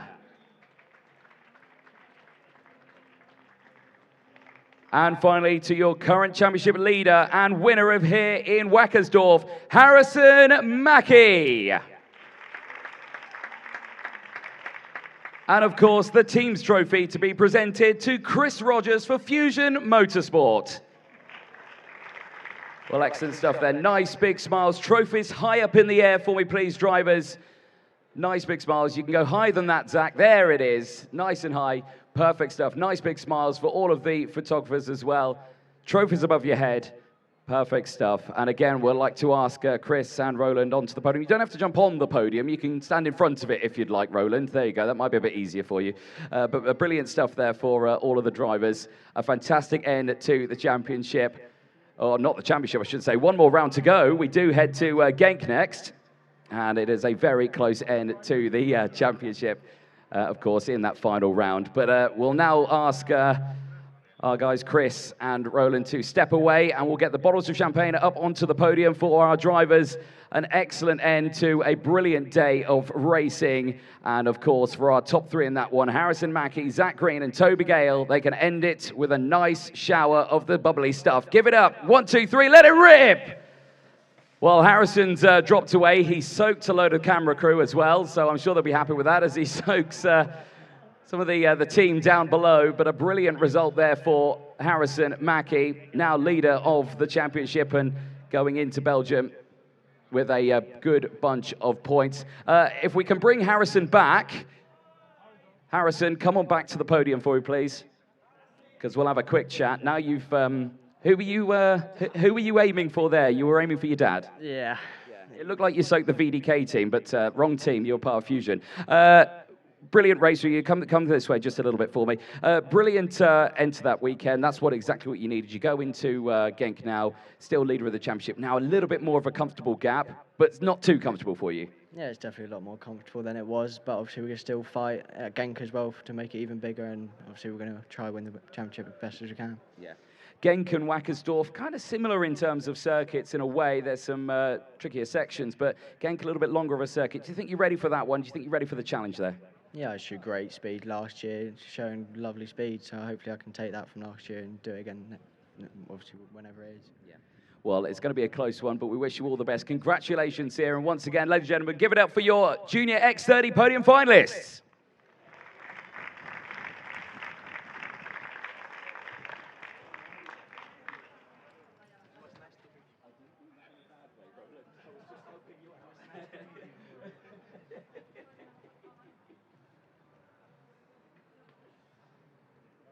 We will now turn our attention to the Senior X30 final. Again, a very close end there, separating just less than a tenth between the top two. But we'll start with third place, representing Sweden, 1.6 seconds further down the road for Croc Promotion. Give it up for Vilma Svan.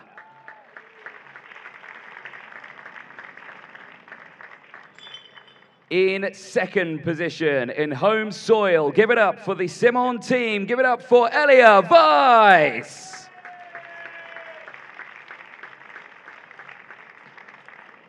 And finally, your race winner, and of course, heading into the final round as new championship leader. Give it up for VDK's Racing, Finn McLaughlin.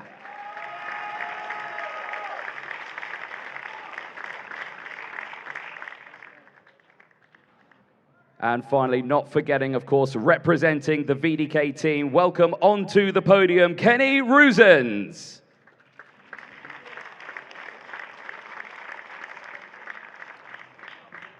We will now listen to the national anthem of Ireland.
Give it up for the top three in Senior X30. We'll now welcome onto the podium Roland Geidel to present the winners' trophies to third place on the podium, Vilma Svan.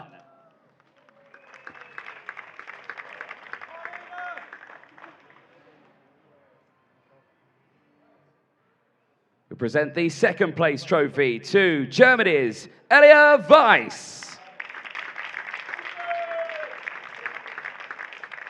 And finally, the winner's trophy and your new championship leader, Finn McLaughlin.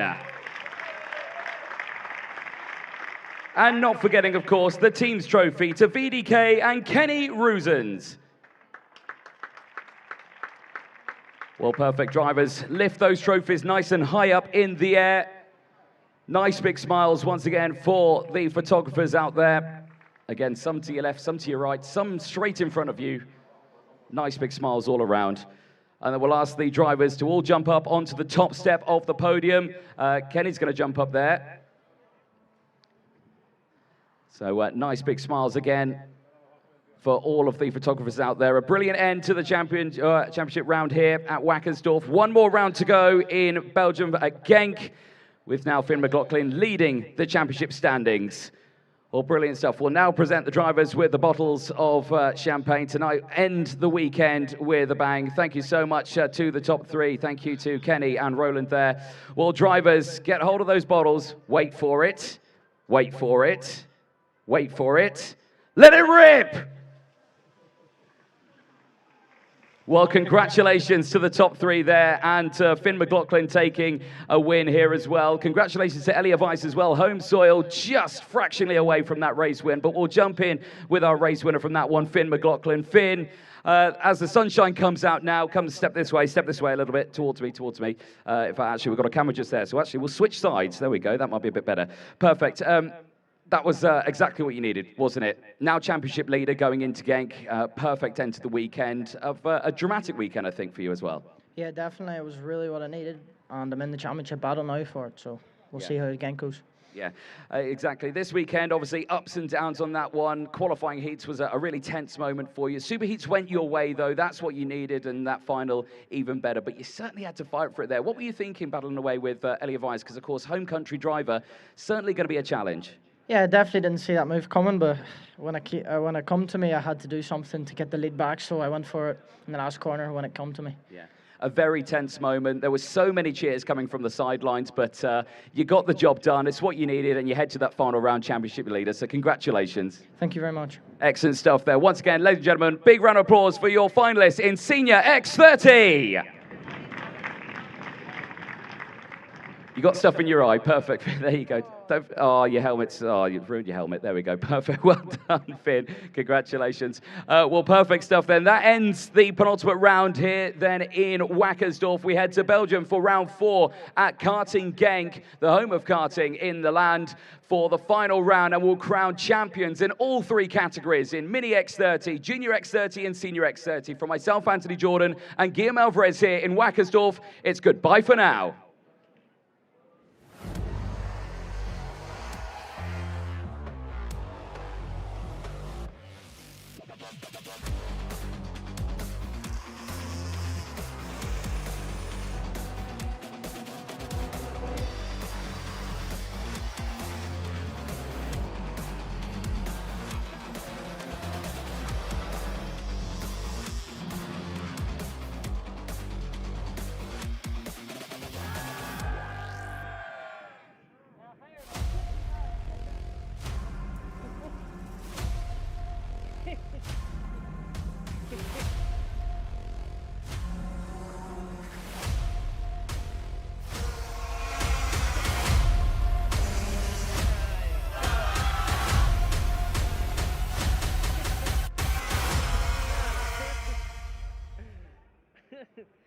I want to return home, man.